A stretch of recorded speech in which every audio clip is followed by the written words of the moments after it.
My name is Michael Coates. I'm a former firefighter, but I'm also a former soldier. And it's the stories from the individuals within this military community that I'm desperate to document. In this episode, we speak with a man whose childhood is beyond words. We talk about heroin addiction, violence, hunger, and neglect. We also speak about sexual abuse and going into care, failure, fighting, and forgiveness. Episode 52, Nathan Dunne. This is Declassified.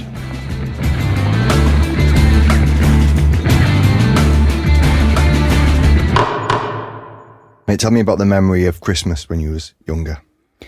So, the first memory of Christmas I ever had was really significant for me because it was the first time I woke up, and I remember waking up and opening my eyes, but then closing my eyes straight away and thinking, I wish that I didn't have to wake up anymore. I wish that tomorrow, I hope I don't wake up, because what's the point?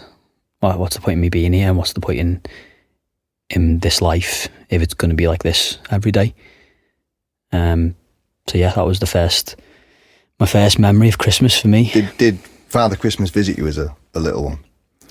No, not that I remember. I knew that morning that there was nothing downstairs for me to go and open. I didn't have any presents.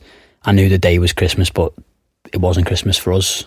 It was just another normal day in my life, and I didn't want to be in that life anymore.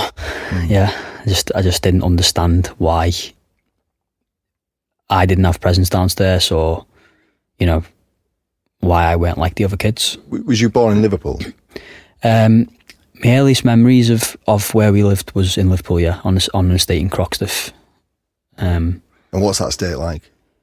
Oh, it was rough estate, very rough.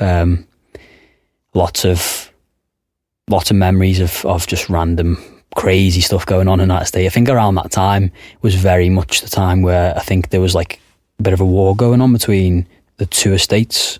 So there was a lot of older kids trying to get the younger kids to do things, and a lot of bullying, a lot of violence. Houses getting petrol bombed, people getting shot all the time. Yeah, it was crazy place to live. And did you ever feel, when you're really little, did you ever feel safe outside the house? Did you ever feel safe when you were walking around the streets? I don't think, from my earliest memory, I don't ever remember ever feeling safe anywhere, inside or outside the house. Because it can be normal not to feel safe. It's the environment. That was normal for you. Is that right? Yeah, it was very much like, this is life. I don't know any other form of life. This is what it's like. Must be what it's like everywhere. It's kind of like being in survival mode constantly, and you've got to be in survival mode when you leave the door. You've got to be in survival mode when you come home as well. So I want to keep us for when you're really little, like 5, 6. What did Mum and Dad do for a living? So my dad wasn't there. He was in jail, from what I'm aware. I don't know why he was in jail, but he was in jail most of my life, so I didn't know him. And my mum was, at this point, I don't think my mum was addicted to heroin like from when I was born, but a few years from like toddler age, I think that's when she met this guy, who's the dad of me, of a couple of my siblings. So he's not my dad, but she met him, and then he was a drug addict, and then she got addicted to drugs. So that's the story I've been told. I don't remember. I was a baby, I think, around, or really young toddler. So yeah, from my earliest memories, my mum was, I just saw my mum as a drug addict. So yeah, my dad, my real dad wasn't there, and I had a mum and a stepdad, if you like, who were both drug addicts. And was it chaotic, the house? Was it clean? What was the actual environment? Was it warm? Was it friendly? What was it like? From what I remember, it was like a downward spiral, which makes sense in terms of someone getting on drugs and then that drug addiction taking hold of their life and getting worse and worse and worse. So, you know, there were things in our house, like, you know, normal things, almost a normal household from what, like, you could say. So, like, you had, like, a bed, but then those things disappeared very quickly. Things started disappearing. No sofa, no couch, no TV, food. Again, I must have had food before I remember, because I wouldn't be alive if I didn't. But from what I remember back to, food was hardly any. Then it got worse to none. The times where there weren't food. There are times where I'd have out bins in the entry, because obviously the neighbours throw food out. And but this is when you're really little, like 6 years old. Yeah. So just everything in life began to get worse. Obviously, I was in this chaotic world anyway of where we lived, but then that started to make things a lot worse, because then you're the druggies kids. So the whole estate's not really looking at you, and then they are, and then the bullying starts. You know, paint getting thrown on the house and stuff written over the doors, and just bullying from all the kids on the estate and stuff like that. I remember, like, these older lads, one time there was like this house that had been abandoned at the end of our road, and it was all like rubble in the front garden, like smashed plates and basically stuff from the house that had been thrown out. And this is what this scar is here. Was a plate that they were just playing frisbee with at me. So, like, they'd stood me on the wall and was like, they were trying to frisbee the proper glass plates at me, and one of them cracked me in the head, obviously cut my head open. And so it was just bored kids, if you like, doing things. Who was looking after you? No one. Just doing. So you'd wake up 6 years old. You'd wake up in the morning. Where's breakfast coming from? I don't remember. I don't remember having breakfast. I didn't have any. When we got to school, primary school, on the days that we went in, that's when I'd eat in school. And yeah, it was quite of a blur. Like, a lot happened then, but it was quite like a blur of time seemed to move so quick. Or in my memory now, it feels like it was just so quick, all that time period. I just don't know. Life was about what me mum and stepdad were doing to get money each day to get drugs. So that was the main goal of the day. Would you be seeing kind of drug paraphernalia and drug taking, or was that anything from you? No, that was, you know, you'd walk in and they'd be both on the floor and crouched down on the floor with the tinfoil and taking drugs. And yeah, they're just so concentrated on that. That was their focus in life, and we didn't really matter. You know, like, I seen a drug dealer came in one time, front door's open, not closed. Come in, they were both on the floor, and he walked over to the guy who was with my mum, and I was doing keep-ups with a flyaway. I don't know why, but I was counting 1, 2 in the What's a flyaway? Oh, like a tiny flyaway boy, yeah. Again, it's weird, because, like, we didn't have anything, and then I remember having these little tiny things, like a flyaway ball. I don't know where it got it from, somewhere on the estate, and it was like, that was like my prized possession. Something that there's no value in, that no adult's going to take away from you. And he just come in and slit his face.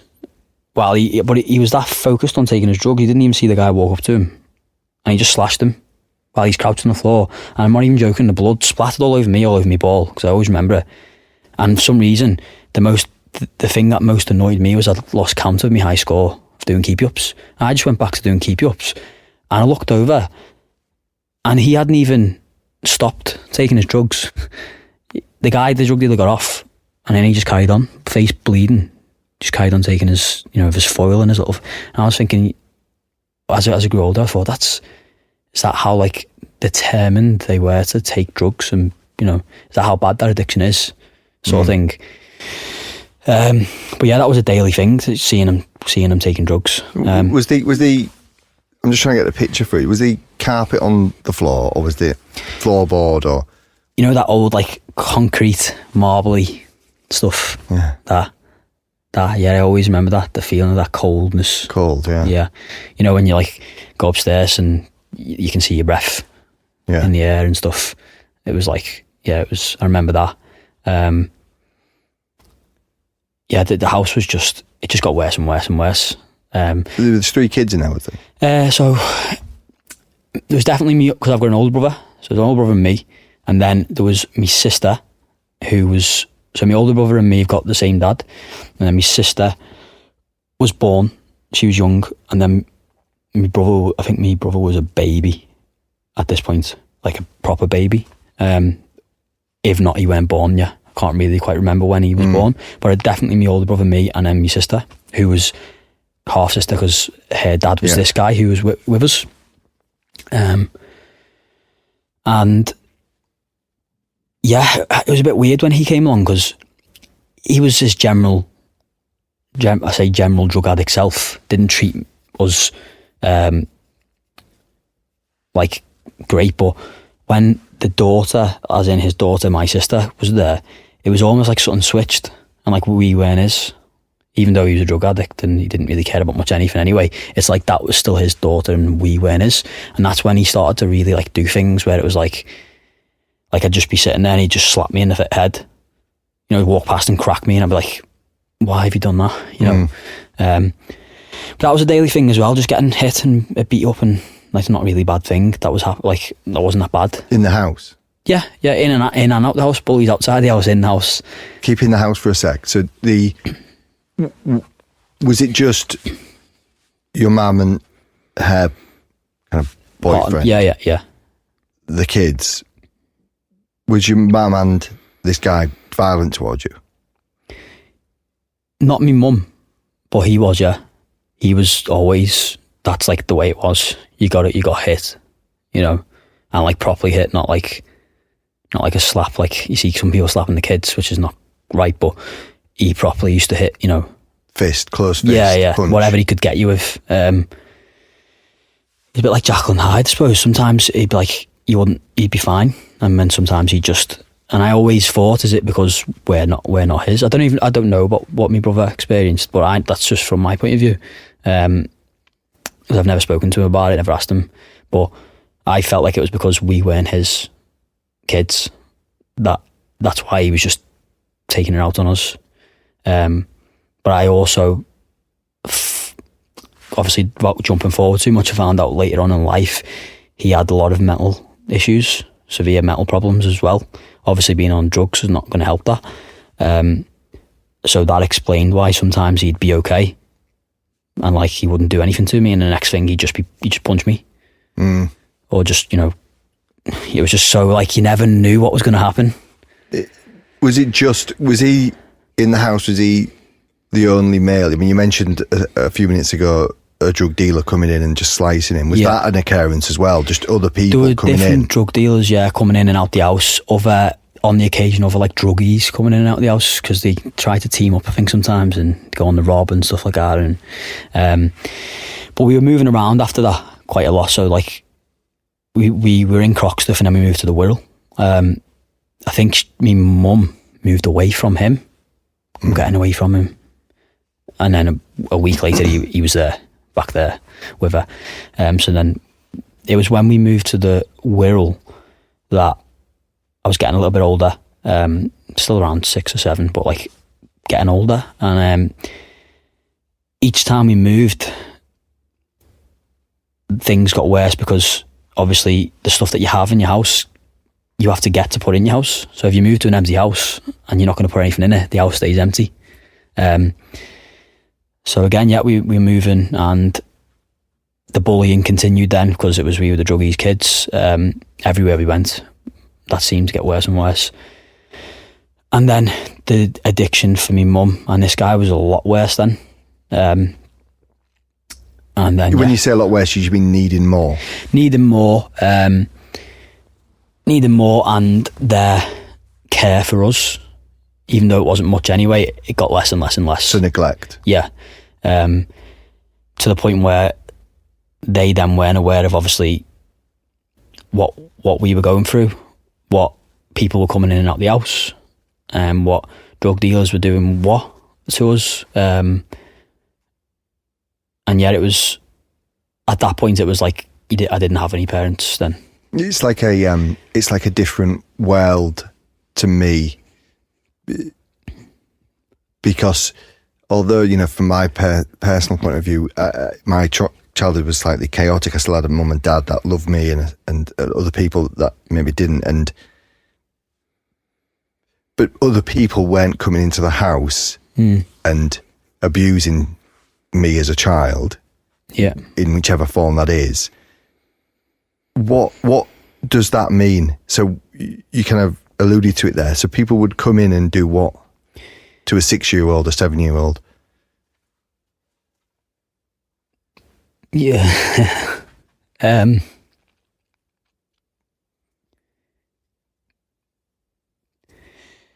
So,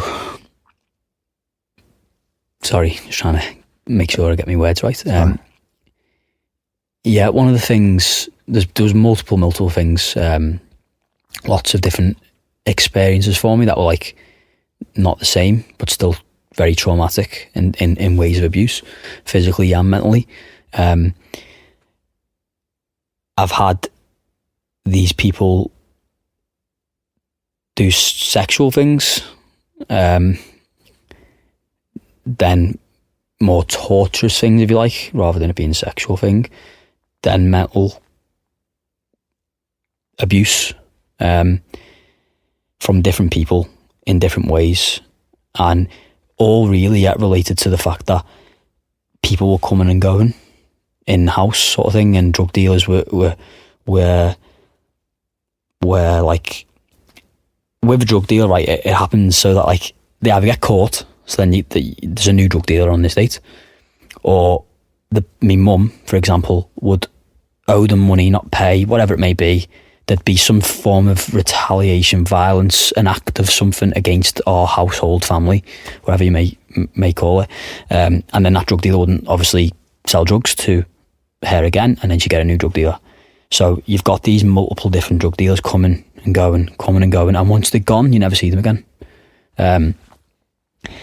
So a lot of that happened, and I don't even think that my mum knows that. You know, I don't see my mum, don't speak to her. I don't think she knows. Well, half the time she was that drugged up, I don't think she knew what was going on. Would they be doing stuff to your brother and sister as well? I don't know. Don't know. I've never spoken about it. So, you know, and then they'd be doing things like, I remember one time, this one drug dealer, he used to like play fight with me all the time, and then one day he like hit me in the garden because I'd ran over to play fight with him. I think I was only like 7. And he went into the house, sold drugs or whatever he was doing in the house, came out, and he had his little right-hand scally mate in the car of him, and they grabbed me from the garden and put me in the boot of the car, and then started bombing around the estate, and, you know, skidding around, going over speed bumps, and I'm obviously bouncing everywhere in the boot of this car, and I'm screaming because, you know, it's dark, and wanting someone to hear me, and then I can hear them turn the radio up and then turn it down, and they're laughing, and then they pull up outside, open the boot, drop me off, and I just remember standing there crying so much, but I couldn't make any noise. It's like I was sad, you know, when you cry and you can't make any noise, and almost, I don't know, wanting my mum to hear me cry. And then when I finally, like, everything was sore, I was hurt, you know, and when I finally was able to stop crying and like make a noise, I was like, well, no one's going to care anyway. And then I just went back on with my day, and yeah, that was like one example of some of the things that were going on, and it just seemed to be those things that are happening all the time. And the violence, would they come in and beat you up? Would a drug dealer come in and beat you, or that? Not like that. Was mainly like either my stepdad or like I say, the odd time a random drug dealer or one of the kids on the estate would like beat you up or just trick me. I just felt like I was always getting tricked. People were gaining me trust because I was a kid, someone shows you a bit of niceness, you're gonna start to trust them. Coming, one of this old lad once was like, even went to the point of defending me against someone who's bullying me just to get me on my own, and then was like, come and sit on this wall with me, and this big 6-foot wall, and there's a garden behind it full of nettles. And then he was like, "You okay?" He put his arm around me, and I was like feeling like, I don't know, not safe, but for the first time I've got a friend, and he just pushed me backwards, and I landed in this whole garden full of nettles. And I remember just being covered head to toe in nettles, and again, who have I got to go and tell? What have I got? Nothing I can do. You were vulnerable, the most vulnerable child. Yeah. And it sounds, were you craving attention? Was that why you trusted people? That's what I'm feeling when you're speaking. I suppose, like the people who are closest to you, your mum and dad or your mum and stepdad, because there was no trust or no like comfort or safety around them. Anytime anyone showed me a bit of comfort or safety, I suppose I latched onto it a bit because I needed it. I just felt like I was sinking. I felt like I was in sinking sand. That morning, that first Christmas, was like I'd stepped into sinking sand that day, and I was slowly sinking from that point onwards, and I just needed to grab hold of something. And every time I did, it was like they were coming to the sinking sand, and they were reaching out the hand. And then when I was going to grab the hand, they were going, "Ha!" and pulling the hand away. Maybe pushing you in a little bit. Yeah, as well. And that bit of movement of me reaching makes me sink more. And it just ruined me trust, I suppose, for humanity, for everyone. I'm not going to push too much into it. You said there was sexual crime, I suppose, put against you, as well as this psychological neglect. Did this span over a short period of time, or was this a constant up until the age of 7? It was separate to, like I say, it wasn't like a consistent thing because people weren't consistent in my life. People would come and go. The first time, it's really difficult for me to talk about, but at the same time, because of what happened, I believe things to be worse because of you start to see things as normal, the way that's normal, that's the way of living. And the first time it happened was, and I've never spoken about this, was one of these people just was like started obviously touching me and telling me to do things, and that was like one of the times where I first learned to detach myself from my own, a weird way of like detaching myself from my own, which I found very useful. I did, look at a dot on the wall and just remove your mind from your body. I started doing that from that point onwards, and so that was like the first occasion of my experience of things like that. Later on, it was not even connected to me household. It was two guys, two older lads who did things which were more based on like, it's an extreme word to say, but like based on like the torture side of things, like, which I suppose if you look at it is the sexual things involved, but more like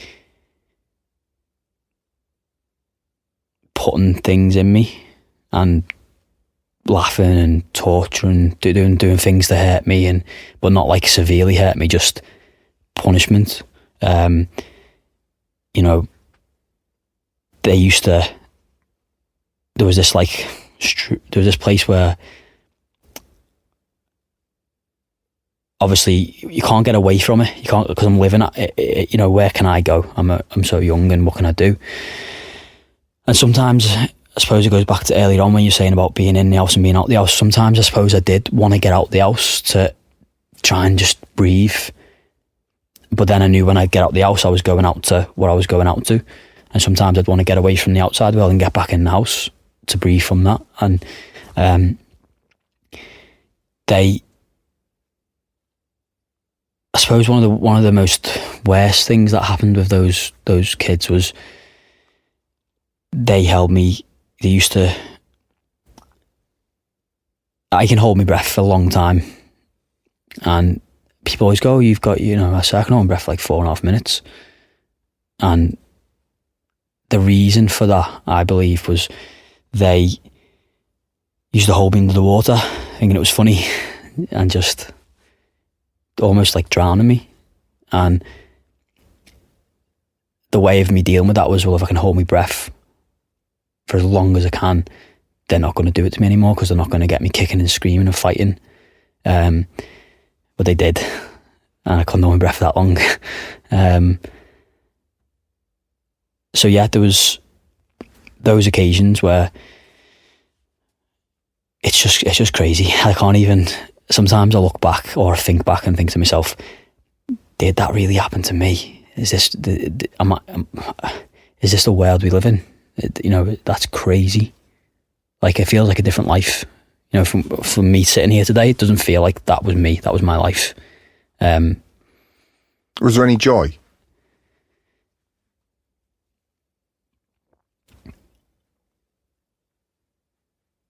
No. I got asked this question recently, or it was not a question, it was something I was watching online, and it was saying about thinking back to a good childhood memory. And I really struggled with thinking back to a good childhood memory, because my answer to that in my head was, I don't have one.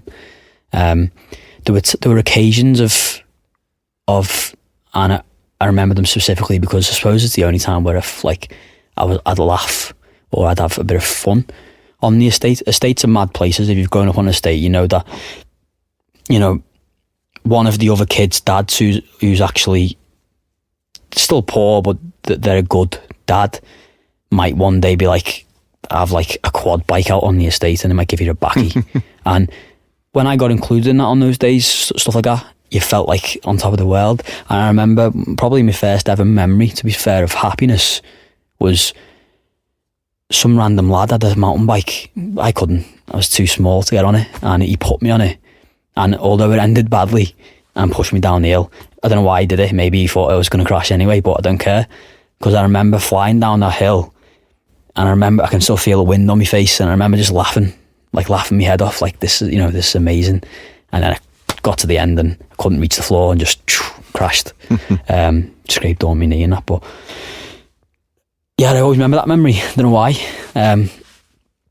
No matter what was going on in my life then, that was fun, I suppose. That doing that was fun. So, you tell me about your dog. Yeah. Sorry, I don't even know.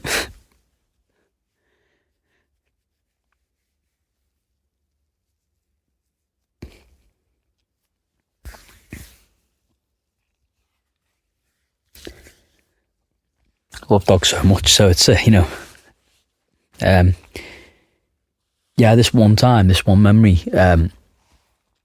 again, like the flyaway, we had this dog, and sometimes I'm like, well, how do we have a dog? We didn't have anything to live with. We had a dog. I suppose this was in the middle of like the decline, so we had things, but things were getting worse and worse. We had this dog, which I loved. It was like, I used to live with this dog under the stairs. I used to sleep with her. I'd come down in the night time and cuddle up to her because it was warmer, with cuddling up to the dog and stuff. And I remember this because I remember thinking that I always remember thinking the dog's happy and it can't speak, it doesn't have anything, just has me.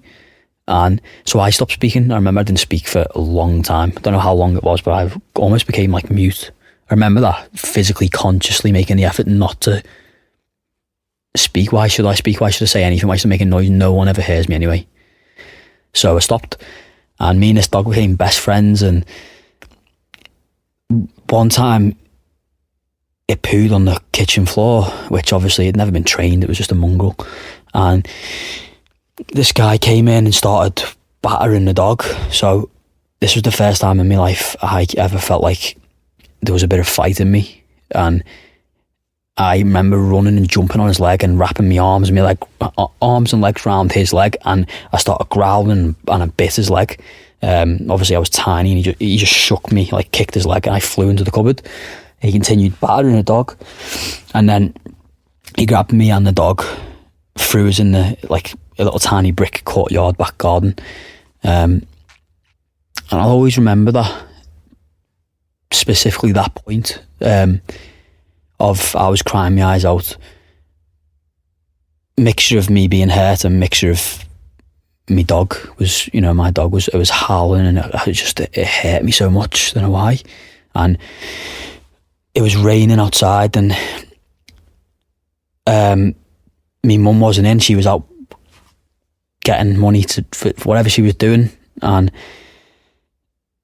I remember just crawling over to the dog, and it was lying there just yelping, and I cuddled up to it in the rain, and we just stayed there, and it went from day to night.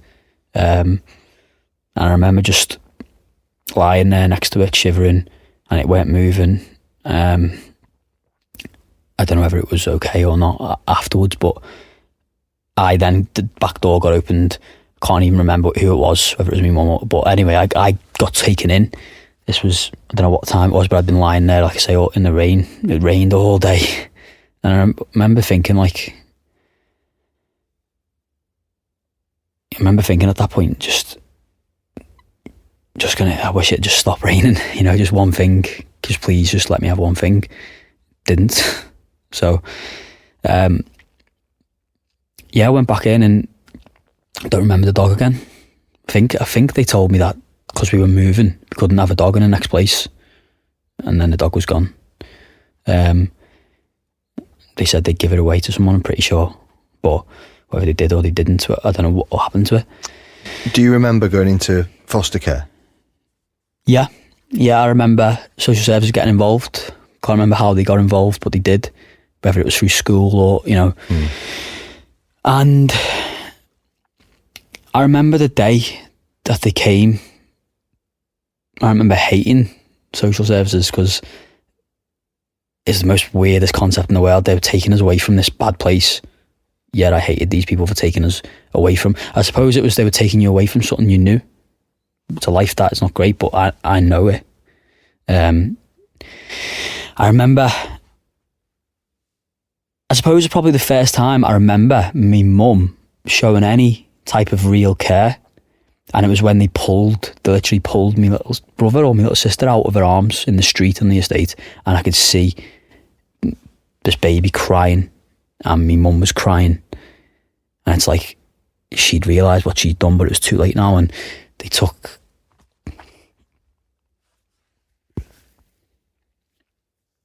the babies first and left us, because they were going to come back the next day. So it's like we knew what was coming.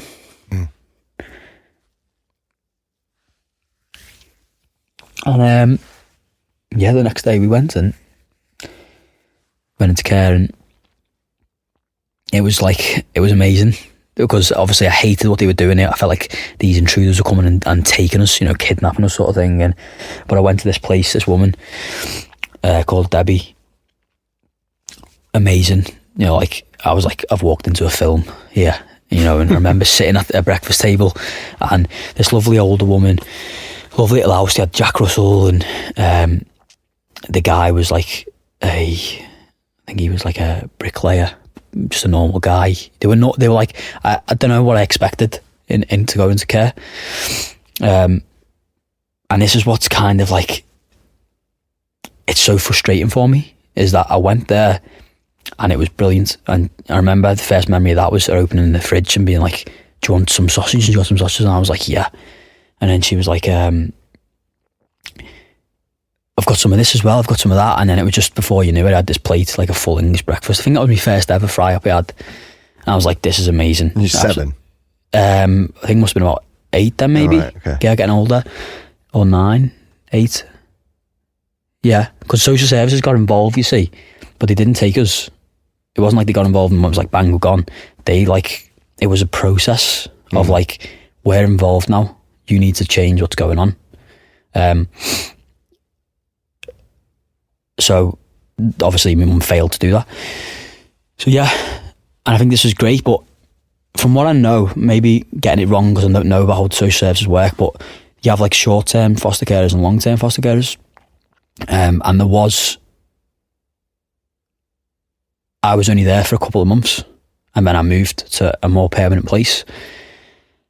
And it was almost a big tease in itself, that place that I went to her house, because it was like, look at what you can have in life. And then I went somewhere else and it wasn't the same abuse as I was receiving when I was at home, but I was still then receiving, it still wasn't great, basically. So the long term? Yeah, when I started moving to the next place and the next place. Were they all homes? No, like people's houses. People's houses, yeah. There's no. When we went into foster care, I don't think there's such thing as a home anymore, where there's like all together a load of kids. Yeah. They are the ones that exist now or then are like for kids who are like really bad, kids who are naughty. And it's almost like a prison, if you like, for kids. But there's no like, in the olden days, they had like a home or an orphanage full of kids. It's just a house with a foster carer. And these foster carers would be abusive towards you as well? Not in the same, nowhere near in the same way as like what was going on at home. But you're in with other foster kids. You're in with older foster kids, younger foster kids, different families are involved and different families aren't involved. Some foster carers where you go in the house and you have a lovely downstairs and you have a lovely kitchen, and if a social worker comes in and this is Nathan, this is the new great meeting, and then the social worker goes and then they go to you upstairs and you go into a room where there's nothing other than a bed. Amazing, it's a bed. I never ever at any point was like, oh, look at this is terrible. But when I look back on it now, it's like that was just a facade you were putting up for the social services, when really you were just after the money of getting as many kids in the house as you could. And then you could tell by when you went upstairs, there was no, again, I always referred it back to Debbie's, the first place. She obviously got paid to be a foster carer. She made the point, and I remember this because she bought me my first ever set of clothes, and I remember her telling me openly in the car, I paid the bills that we need to pay, food and that. Anything that's left, she was like, anything that's left every month, what do you want? What do you need? What do you want? And every month she'd make a point of getting me exactly what I wanted.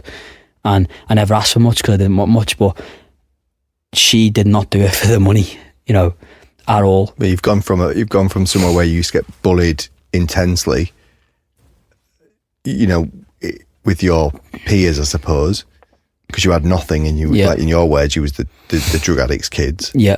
To a place now where you feel better because you've got clothing on and you're getting looked after and fed and you felt safe. Did you then feel betrayed leaving? I hated the social services even more, and I also regret, and I still do, because it's not my fault.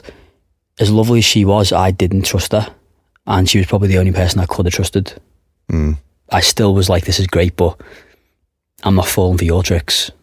And I was always ready, always lying there at night time thinking, not being able to sleep, thinking what's going to happen. And nothing ever did happen there, other than care, what it was designed for, foster care. But yeah, so we moved on. And then the bullying, this is where I'm starting to get into like older age now, like started to head towards high school. So I've been to a couple of different foster placements and stuff, and for some reason the bullying just followed me around outside of the home life, wherever that home life may have been, and even bullying within certain foster placements from other foster kids. And again, not ever severe as what had happened, but it was just still like I could never feel safe, I could never feel okay. The bullying outside continued, and my first year in high school, I was selected for this thing they call the Beats, which is like you pick one person in a year and every time you see them, you beat them up. Is that the older kids? Or the kids in the same year. Oh, same year. Same year. They'd got it from the older kids. So some of them had brothers in like year 9, and like that was a thing in year 9 as well. Probably some other poor kid in year 9 getting it done to them. So I became very good at hiding then, and I realised that by running away and hiding, I can avoid getting beaten up by all these kids. And, you know, they sellotape me to a tree in the woods and just left me, pulled my pants down. And like, that may sound funny to some people, but when I'm the life I've had, and then I'm getting that as well, and you know, just stuff, bullying, constant bullying. So I couldn't fight it. You know, on the estate I'd had actually a couple of fights, but in between that first instance of fighting out with the dog, you know, me jumping on his leg, from there I got a bit more of a fight in me then from somewhere. And on the estate, when some other kids would try to bully you my age, they'd beat me up, I'd fight back. Older lads, I'd try and fight back, never ever win. I remember specifically in year 7, for the first time since that incident, the dog incident, where I gave up on fighting back, even in my mind, because it was the first time all my life I'd said to myself, if I can make it to becoming an adult, no one's going to hurt me. I'll be able to protect myself, feed myself, look after myself. Just make it. And I suppose it became that overwhelming in that year with all that bullying in school that I didn't fight back anymore. And in my mind, I went, I can't make this. Can't do it. And I started to run away, like saying hide and stuff. And then I quickly found that actually even really naughty in school, they'll put me in a room with a teacher on my own, and I was like, okay, I'm safe. So I became dead naughty then. Sometimes even doing what the bullies were asking me to do to try and like befriend them, if you like. And appease them, yeah. So I became very naughty in school and outside of school. You know, I got moved to a couple of other really good foster carers, but I was just too naughty. I was like, I need to be on the move, because on the move I'm safe, because on the move I can hide. Mate, you were surviving. Yeah. At every point of your life so far until this point, you were surviving. Yeah. That's when the running away started. So I started running away from foster care then. To where? Where I'd sleep in woodlands, walk as long as I could, out in one direction on the Wirral. And I always got caught. I always just get caught by the police. It'd only be a day or so, whatever, or 2 days. And obviously social services do have a responsibility. There's a kid missing. So then they're like, oh, we've got to find, the police get called. And then I remember getting on a train and thinking, okay, they catch me here, let's see how far I can go. And I ended up in Wales, I was about 12, possibly going 13.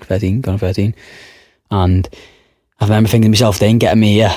And it was actually, I didn't know then, but it's Betsy Code. Don't know if you've been there. Yeah, I've been, lovely. Amazing place. And I remember getting off the train station there and looking up and being surrounded by mountains and thinking, nobody's finding me here. So I'd go off up into the hills behind Betsy Code, and I found this abandoned farm. And the farm was rubble. Still half built, but like rubbly. And I used to just stay up there as long as I could. And then when I was literally starving, go down to the train station, get caught by the ticket inspector. He'd be like, what are you doing here? Call the police. They'd come and get me, take me back to a new foster carer. But then it was in me then. It was like, okay, tin food is what I need. And I just start building, stealing money. Because I thought I only need, the important part is getting there. So I asked one day at the train station, how much is a ticket to here? The guy was like, 13 quid. So I was like, okay, 13 quid. Sometimes I didn't have it, I just bunked. Sometimes I'd steal pounds for here. So you go back there all the time? Back to the farmhouse? Yeah. You take food with you and just... Tins and stay as long as I could, until I couldn't stay any longer. Pathetic attempts to catch animals and never caught anything. Thinking I was like, I just couldn't do it. I was trying to catch rabbits and fishing. Didn't even know what I was doing, I think. made like a wooden hook. Just stupid, entertaining myself, got nothing to do all day. But I remember for the first time there feeling safe in my life. And then I went up there, and I remember for the first time thinking, I don't want to go back anymore. And this was the first time that I wasn't just thinking about, why am I here? I don't want to be here anymore.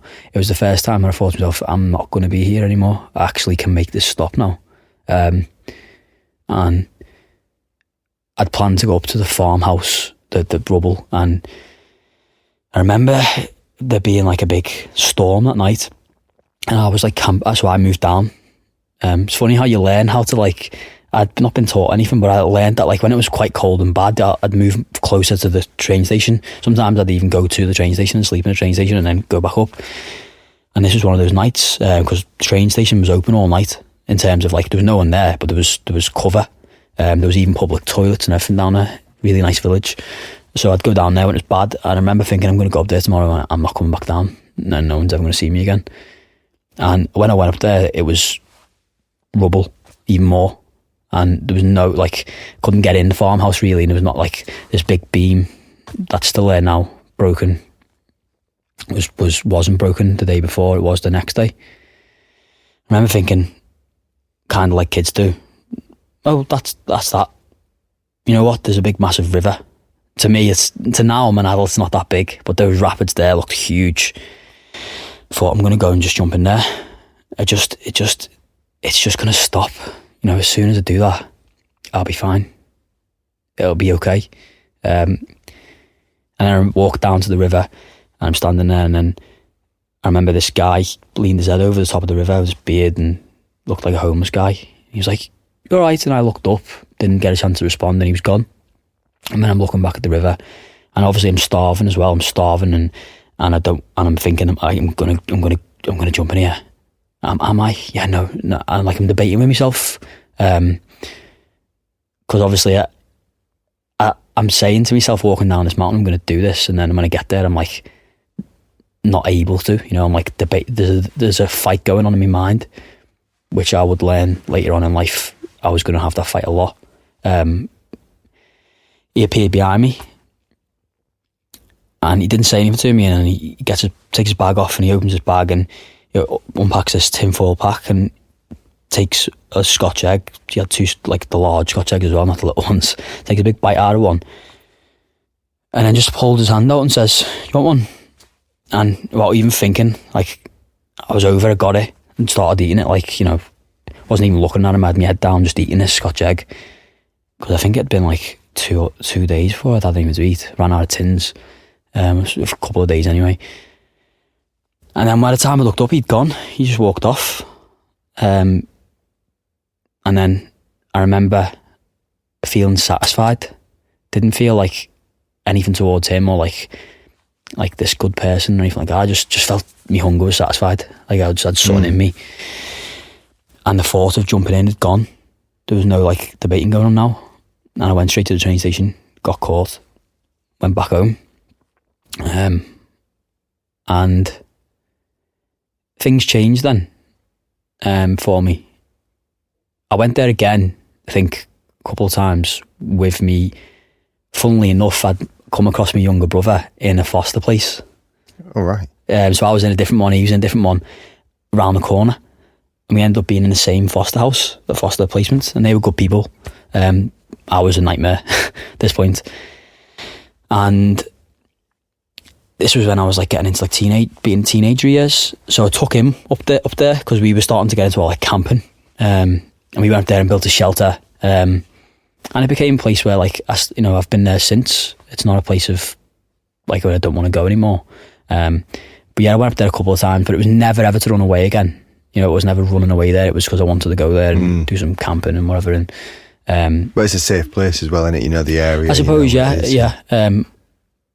Maybe I wanted to show him that this was a safe place. I don't know what underlying thing made me say to him, let's go here. Because I must have been only 14, 15. You don't analyse stuff when you're that age, you just do. Yeah. And all the way so far, you've just been doing. Yeah. On instinct. Yeah, and reaching out for the Scotch egg. Yeah. You know, coming down when there's a storm, hiding, surviving, appeasing, all these things you're doing on instinct. You got into MMA when you was 14. Yeah, probably just going 15. So like I remember being around the end of 14. But that was right after around the time where I took my brother up to this hill. We never went back because we nearly died. I'd been watching Bear Grylls, so found this hole in the ground, sticks across it. Like we're gonna camp and we'll have a fire. Layered loads of moss over it, wet moss. Layered more over it. It was you couldn't lift this shelter up. It was heavy, and then it was like you went down a little hole and into it. It was an amazing shelter. We built it. It took us all day. Had a fire inside it. Dark, cold. Sleep. I said to him, "Don't light that fire again." He lit the fire, and the moss all over the top of the roof of the shelter had dried out. It just went up. I remember hearing him shouting at me. He was outside. He'd already got out. And the only one way out, I tried to squat up and lift it, and I couldn't lift it. And there was flames going across the entrance, and I just had to like put my hand over my face and crawl out as fast as I could. I remember we're on this side of this mountain, both of us. I'm 14, he's like 13 or 12 or something. He's young, and we're both weeing on it to put it out. And then I'm like, well, we can't go down this mountain in the dark, so we get back in it, half burned down shelter. We both just fall asleep. It takes fire again because of an ember or something. And I was like, so we got out. That's because we'd ripped half of it down, so we got out easily. And then we were like walking down this mountain. I was holding onto his like shoulder, he's holding to me. And then we got to the train station, slept in the train station, and then got the train home. Never went back there after that, like until I was an adult. But yeah. But why did you get into MMA? Was it to defend yourself? Yeah, so I was getting bullied in school, and with adults, it was kind of like this rootless, like, I don't know, unsaid thing that there's nothing you can do about that. It's an adult. You can't fight against an adult. You know, with the kids in school, I started hearing about this cage fighting thing going on. And I was like, okay. And it was with my brother who went down and actually was going to go down to watch him get beat up. And then he did one session and left and didn't do it again. I did the same session and never left. Fully with the intention of going into school one day. Or waiting outside school. I'd been expelled, so I had loads of free time then, and going in and beating them up. I was like, you know, I can do something about this. They're my size, and now I've got a skill. I'm training with these men. I got really good really quick, but I joined the gym when I was 14 and a half, going on 15, 28 now. Never had a fight outside the gym, and the reasons for me joining was to precisely do that, is to go and fight these people and hurt them. But I went to have the skill. So it's things like wrestling, Brazilian jiu-jitsu, boxing. Thai boxing, yeah. Just a whole mix of stuff. A whole mix. And I'm going into a sport that's relatively young in the UK. There's no kids doing it. I was a kid, so I'm training with all these men. And it was the first time I ever felt a part of something. I had these men, these grown men, big gnarly men, and they were caring for me like a child, but including me and respecting me like I was a man. It's a weird thing that, you know, I was involved in everything because I was very mature, but then they'd buy me some lunch from the shop, you know, or they'd take me out for something to eat, and I became a part of this little family, and it was good, and I excelled. You know, I excelled at it. I learned quickly. I started competing and doing quite well. Again, there wasn't many kids in the country, so, you know, a lot of time you're competing against men. And as I started to get older and compete more, it got more harder. I don't know why, but I just started to feel like that the fear of failure, especially considering I'd done quite like really good. I'd been unbeaten in most things. I was like, no one could beat me in at my weight and my categories and all these different things. And then there were occasions where like I'd have my first ever boxing match, even though I'd done loads of fights, and I lost the boxing match. And I went and saw it and cried my eyes out for like 4 hours. Like it wasn't that big of a deal. But to me, it was all my life. I had nothing. And then I've got this thing, and people are saying to me, you're going to be in the UFC. that you have got, your life is going this way. And I became not afraid to fail at it. That, you know, that saying, don't let the fear of striking out, don't let the fear of failure prevent you from don't let the fear of missing the ball prevent you from striking out, or something like that. That's what happened to me. I started feeling pressure, throwing up. First thing I remember was before my fight. I was about to fight that day. Then that had extended to the day before. Then it was like I'd get told I was having a fight, and then 2 weeks out I'd be feeling horrendous. And then it got to the point where someone would come in the gym, say, got you to match up, and my whole world would be like spin. So just crippling anxiety. Yeah. And then I would pull out of fights. I had fake injuries. I've hurt myself.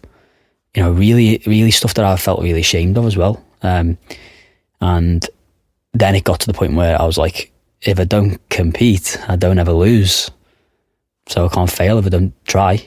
And that's what derailed that for me.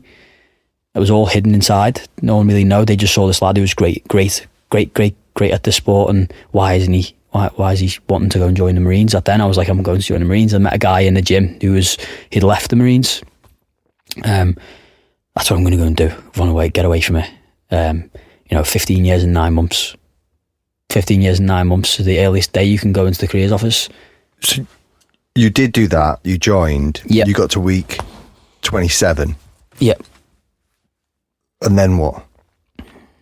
So... Because that's only a few weeks before the end. Yeah, it is. I think it's important to say that before that, in that period where I was like wanting to get away, I actually met my best friend now. It's really, really important because for the first time in my life, him and his wife, I met him because he wanted to learn MMA. So, and I'm so glad because I used to beat him up, and now he absolutely destroys me. But I'll always be able to say, when you didn't know nothing, I used to get you. Yeah. And one day I will again. But it was almost like, for the first time, I had all these nice people in the gym who were like caring for me. For the first time, he's seen my life and went, that's not okay.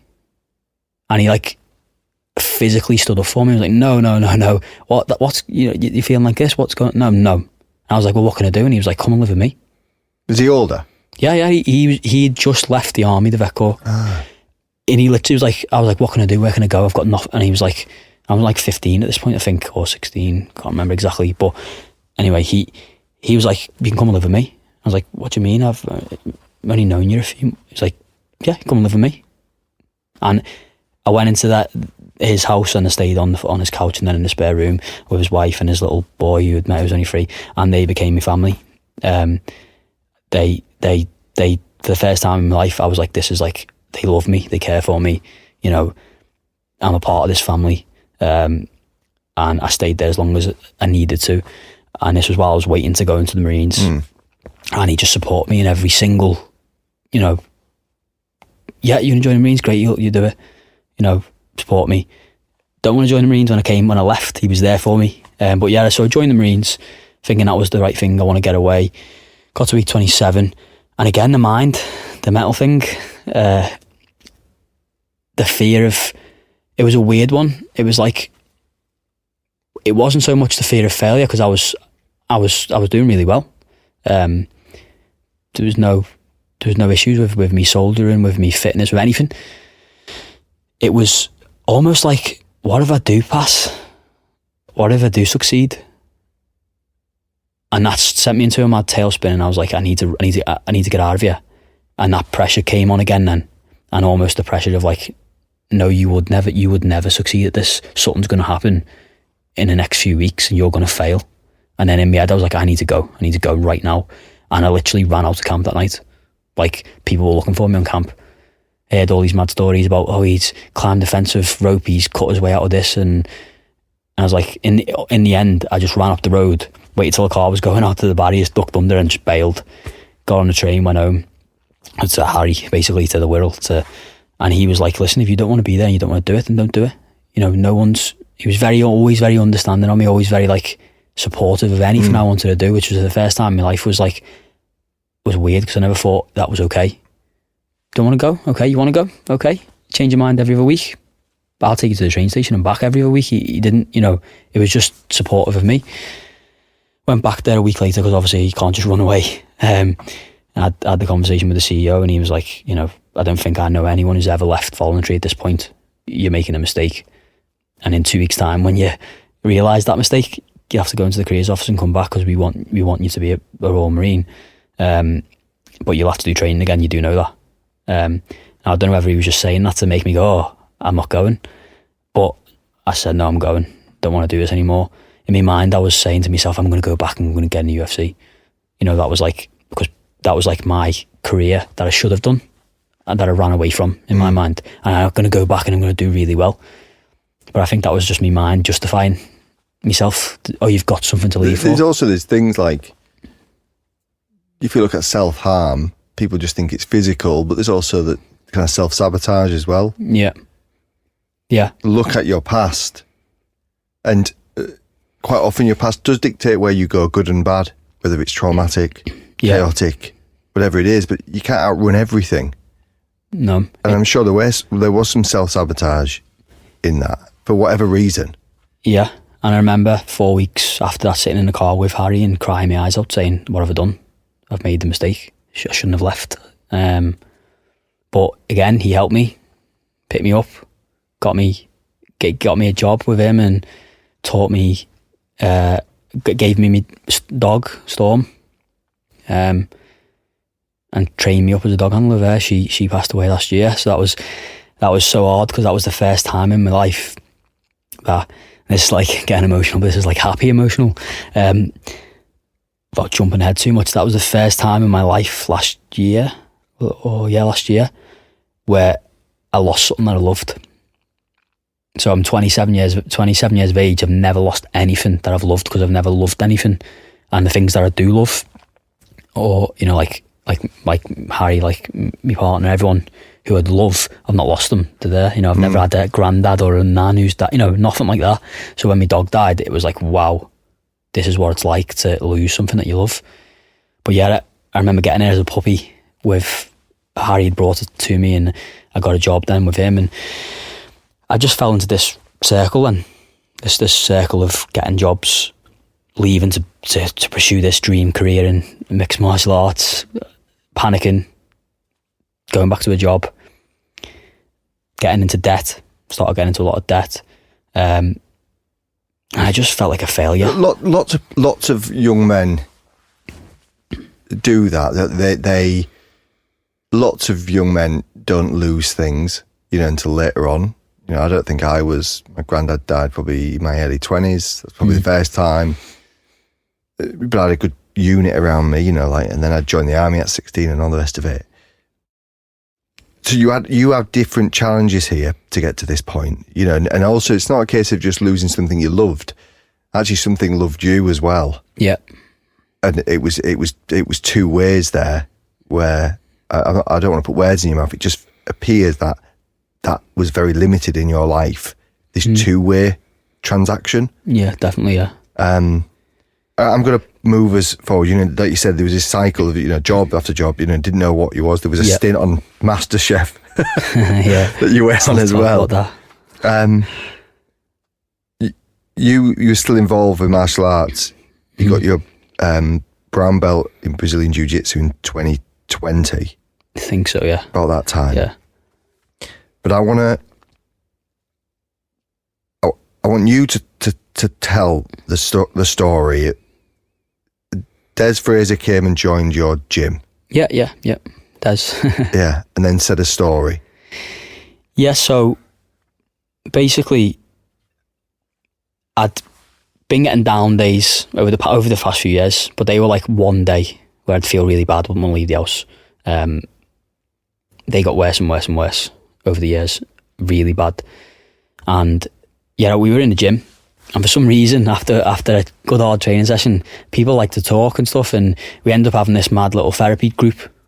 We were all just talking on the couches, and Des mentioned a part of his story was an incident that he'd had where he'd ended up on a bridge, not wanting to be here anymore.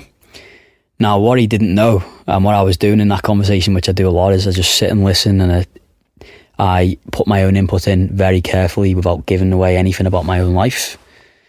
But I took note of exactly what he said, and because what he didn't know was a week before that conversation in the gym, I was standing on a bridge, and in that group of people in the gym there, Des was telling his story, and the only person who knew about me on the bridge was Harry, because I told him the week before. But yeah, what led to that was, it was weird. For the first time in my life, I wasn't in debt anymore.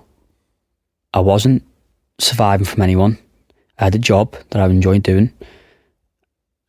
I was okay for food. I had a dog. I had my partner had, good home, house, everything that I could ever. I thought I've made it here, and it's not much. I'm not well off, but I thought I've made it here, and it was like those little down days that were common, and this grey cloud that has always followed me around everywhere I've gone. Always never felt good.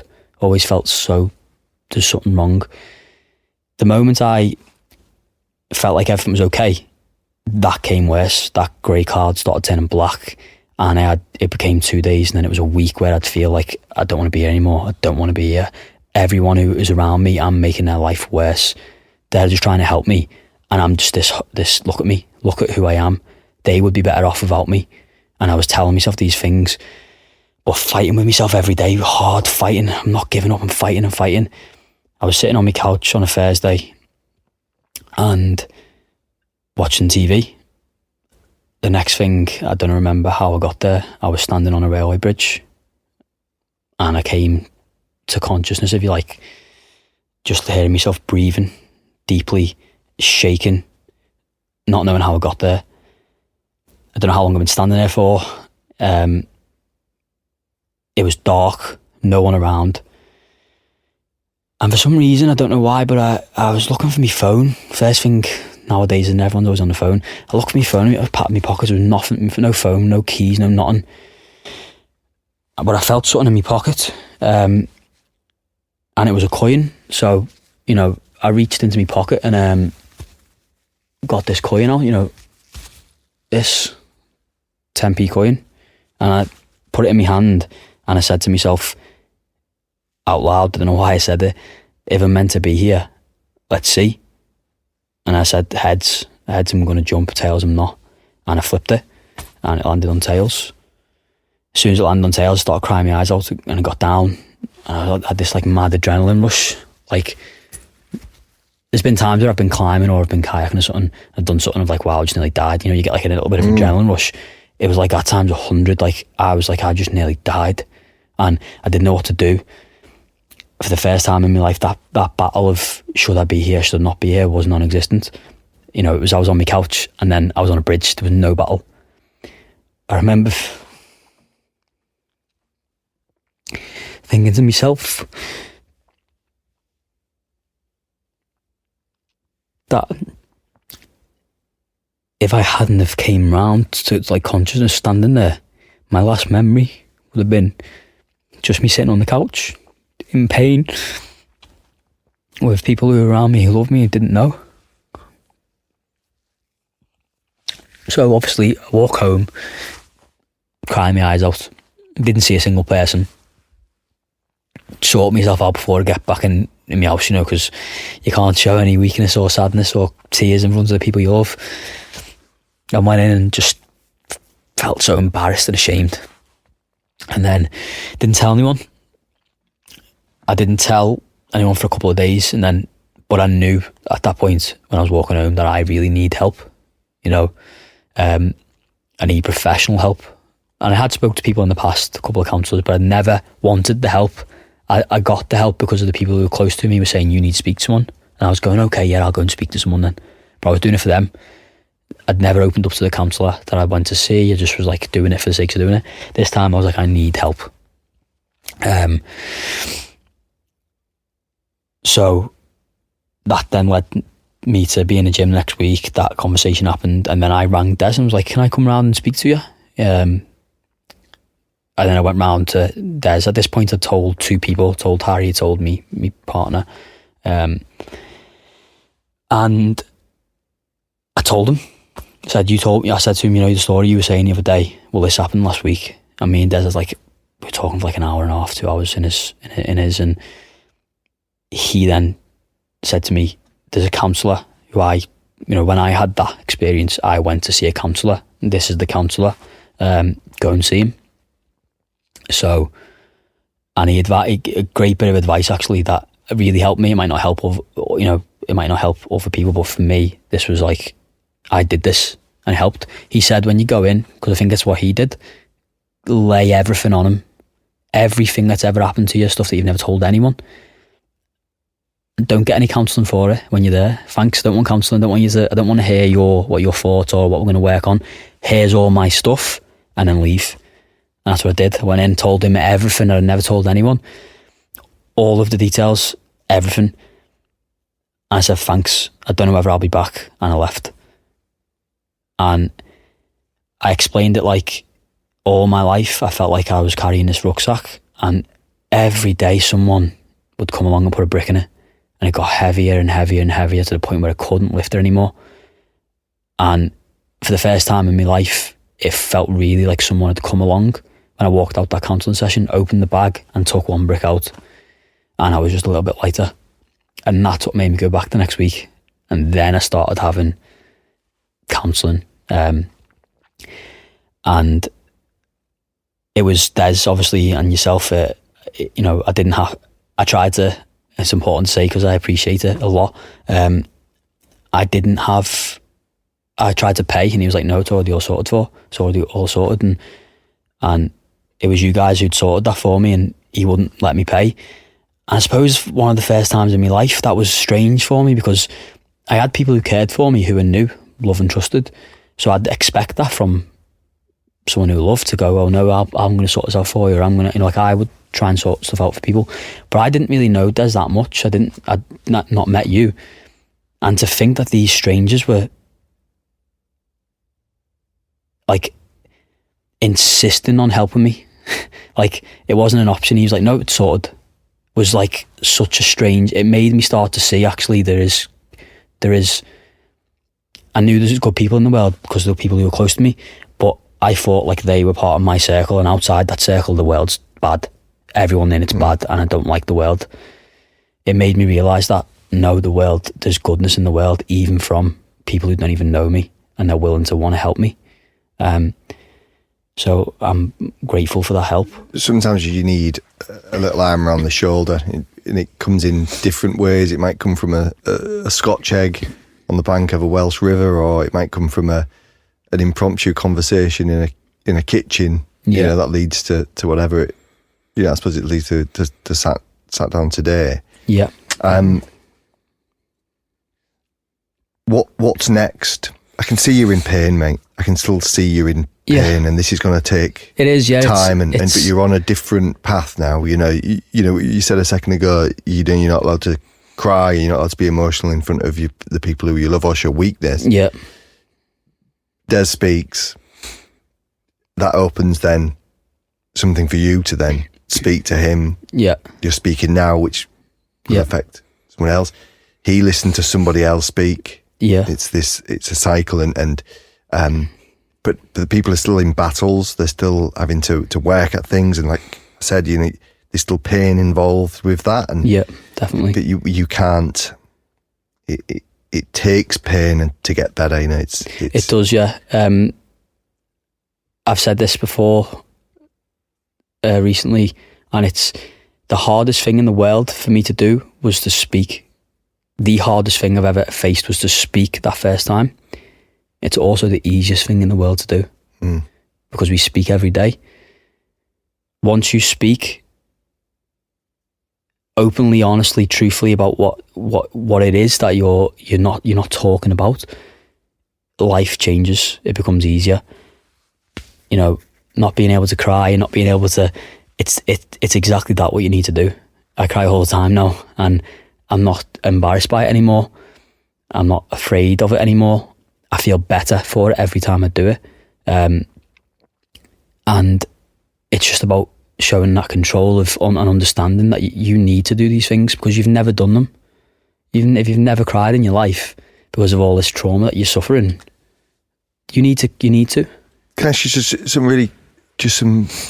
I want you to answer them fairly quickly. Yep. And don't think too much. Were you ashamed of your mum and you when you were little? Was you ashamed? Yeah. And are you proud of where you are now? I am yet now. Now that. Do you ever think about the trauma and the pain that your mum would have gone through in maybe her childhood? Do you ever think to her to be addicted to suppress the pain? I have done, yeah.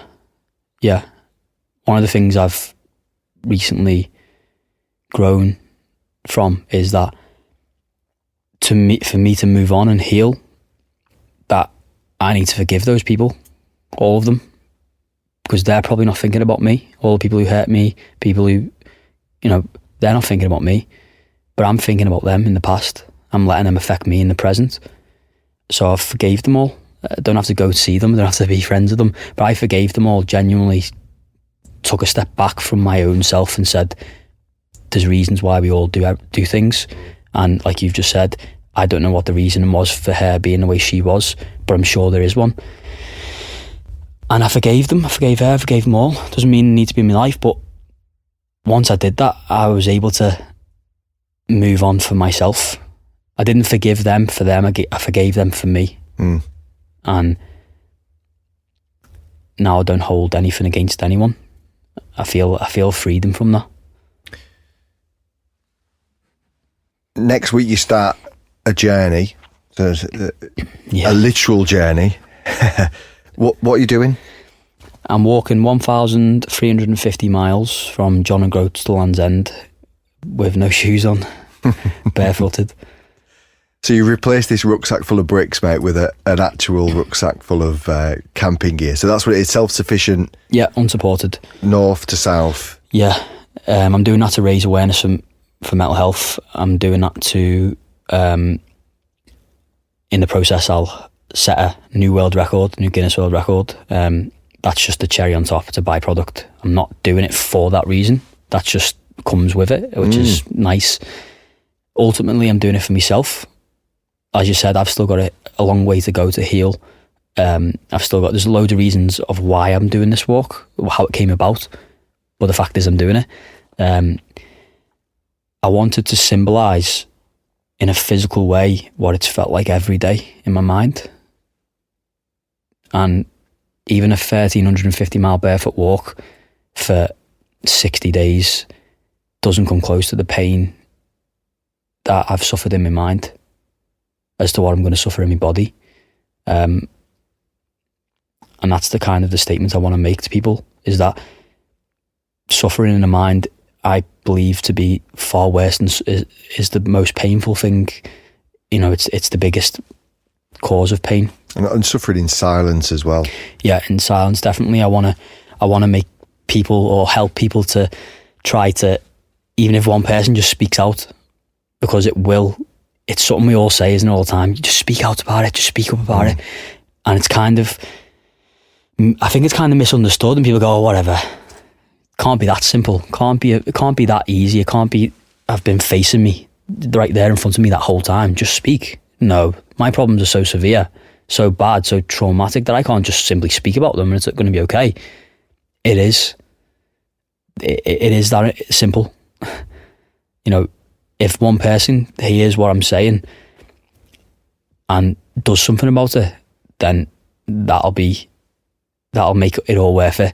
All standing on all those stones and hurting my feet, and there's going to be some grim days on it, I know that, but there's never going to be anything worse than I've been through. So, and we'll attach all the and promote it as it goes was it Mind?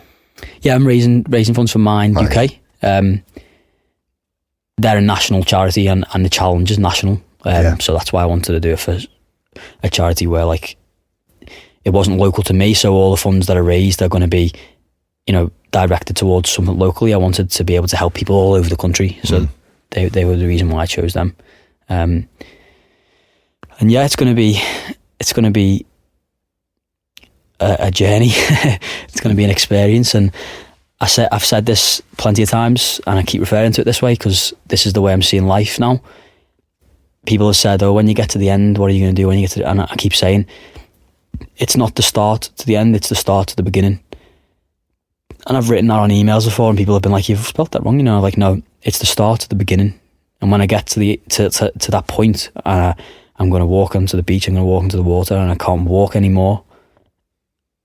I'm hoping that I'll have finally found something that I believe to be lost forever, and that's myself. I hope that I'll find myself. Hi, it's Michael. Thank you so much for listening. It is Mental Health Awareness Week, and I'm asking for a little favour. If you've listened to this and you feel it could impact someone's life in a positive way, please send them a message with the link. If you can't do that, then please leave a review or post on social media. It really will mean a lot to an individual who gets to hear this.